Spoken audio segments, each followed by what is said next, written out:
बहुत सुंदर शब्दों में कहा कि who will survive in the 21st century, 21वीं शताब्दी में कौन बचेगा। हाँ। वो कहते हैं इट्स नॉट द स्ट्रॉन्गेस्ट और the most intelligent species that will survive. हाँ। बौद्धिक जिसका सामर्थ्य बहुत है या फिजिकल सामर्थ्य जिसका बहुत है वो नहीं बचेगा। तो कौन बचेगा? Those who are adaptable to change. हाँ, युगानुकूल। युगानुकूल, जो बदलती स्थिति के अनुसार, परिस्थिति के अनुसार अपने को ढालने की प्रयास करेंगे, ढालने की ये करेंगे, वो बचेंगे। अदर का ऑडिट है। टेक्नोलॉजी इन इटसेल्फ ऐसा नहीं है। मुझे बहुत बार लगता है कि गूगल और गुरुजी में क्या अंतर है।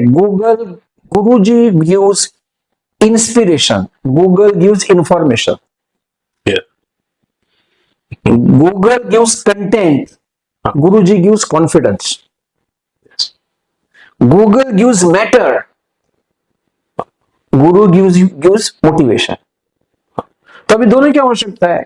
इंस्पिरेशन की आवश्यकता है, इंफॉर्मेशन की आवश्यकता है, कंटेंट की आवश्यकता है, कॉन्फिडेंस की आवश्यकता है, मैटर की आवश्यकता है, मोटिवेशन की आवश्यकता है। That is the reason why I say Google and guruji should go hand in hand.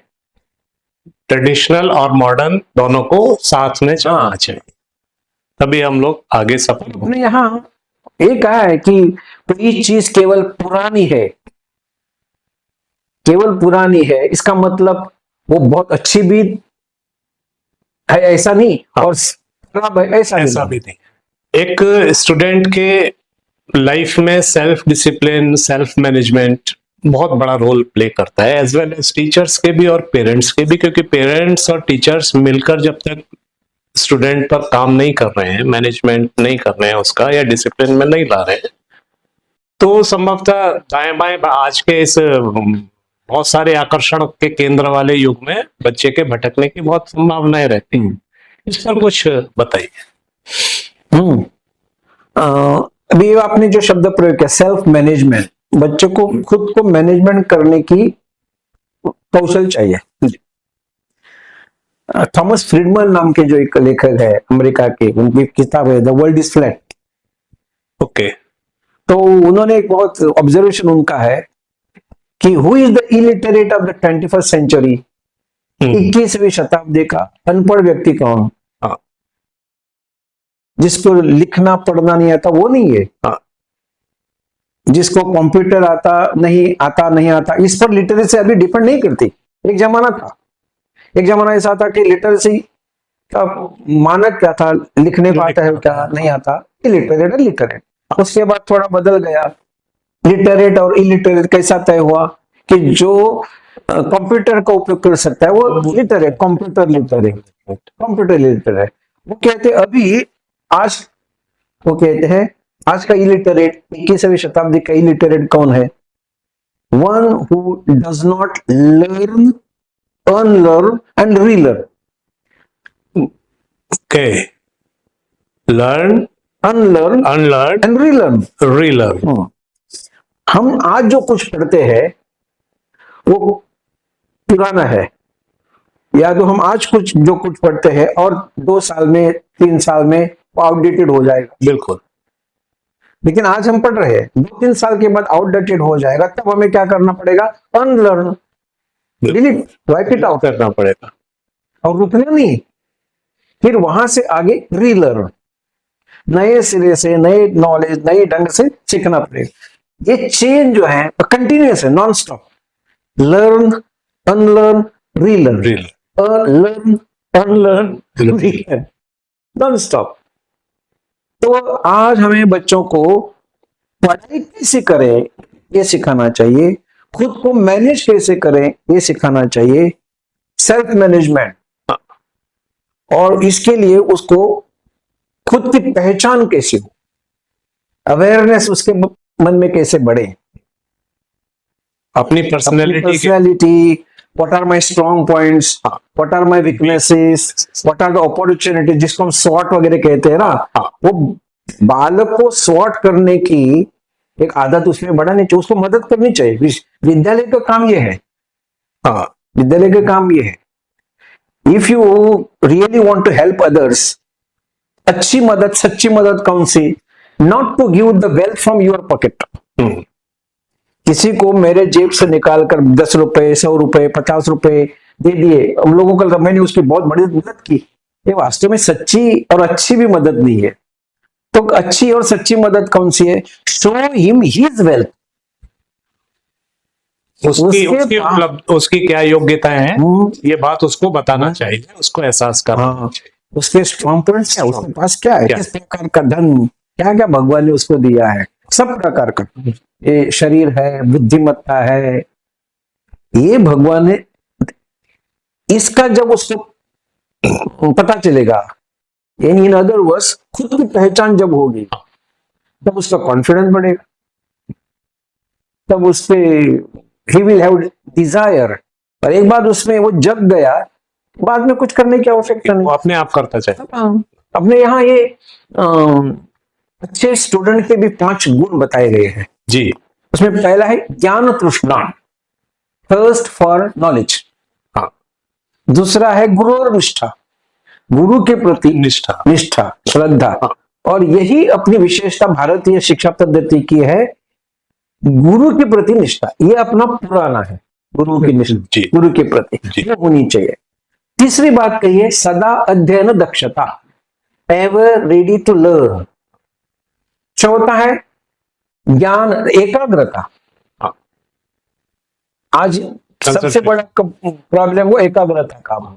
और पांचवा है महत्व, एम्बिशन इन लाइफ, महत्वाकांक्षा।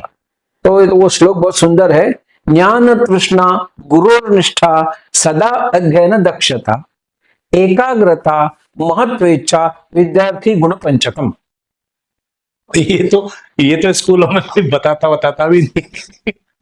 ये बच्चों में कैसे निर्माण हो? हाँ, this is something basic and fundamental. आज जो अपना चल रहा है, एक पौधा लगाया है, उसको पानी देना है, तो उसके जो डालियां हैं, पत्ते हैं, उस पर पानी स्प्रे किया जाता है। उस पर पानी स्प्रे करने से कुछ नहीं होगा, उसके जड़ों में पानी जाना चाहिए। ये जड़ों में पानी जाने की व्यवस्था। जी। एक बहुत टर्म यूज होता है आज के मॉडर्न वर्ल्ड में, एजुकेशनल वर्ल्ड में, क्रिटिकल थिंकिंग। तो कैसे क्रिटिकल थिंकिंग एक प्राइमरी लेवल पर या मिडिल लेवल पर बच्चे में विकसित हो, और इसके बारे में भी कुछ बताएं। क्रिटिकल थिंकिंग ये थोड़ा एडवांस है, मैं तो कहता हूँ थिंकिंग डेवलप हो जाए, थिंकिंग पहली प्रक्रिया है। उसके बाद वो क्रिटिकल थिंकिंग और एनालिटिकल वगैरह वो एडवांस हो गया। बेसिक है थिंकिंग। आज हमारे बच्चे ऐसा सोचते नहीं, और न कि उनको विद्यालय में सोचने का प्रशिक्षण, सोचने की शिक्षा दी जाती है। एनवायरमेंट ही नहीं है। हमें कई बार बोलते हो कि क्लास में बच्चे को 2 प्रश्न पूछे जाते हैं टीचर्स। पहला प्रश्न होता है हैव यू अंडरस्टूड? भारत के सब बच्चों का एक ही आंसर होता है यस। तो दूसरा प्रश्न टीचर लोग पूछते हैं एनी डिफिकल्टी? No sir. अभी ये प्रश्न क्यों नहीं पूछते? इसके जब जड़ में आप जाएंगे तो पता चलेगा कि बच्चों के मन में कुछ भय है। 2 प्रकार के भय है, fear of failure and fear of being laughed eight. प्रश्न नहीं पूछ रहे ये वास्तव है, लेकिन उनकी प्रश्न पूछने की तैयारी करनी चाहिए। So we have to teach them, train them to ask the questions. लेकिन इस मामले में तो बिल्कुल ही कुछ नहीं होता, बिल्कुल ही शून्य है, 0 है। तो विचार सोचना क्या है? सोचना ये है ना, प्रश्न निर्माण होना। बिल्कुल। रुडियार्ड किपलिंग जो लेखक थे वो कहते थे कि I have always kept 6 friends in my life.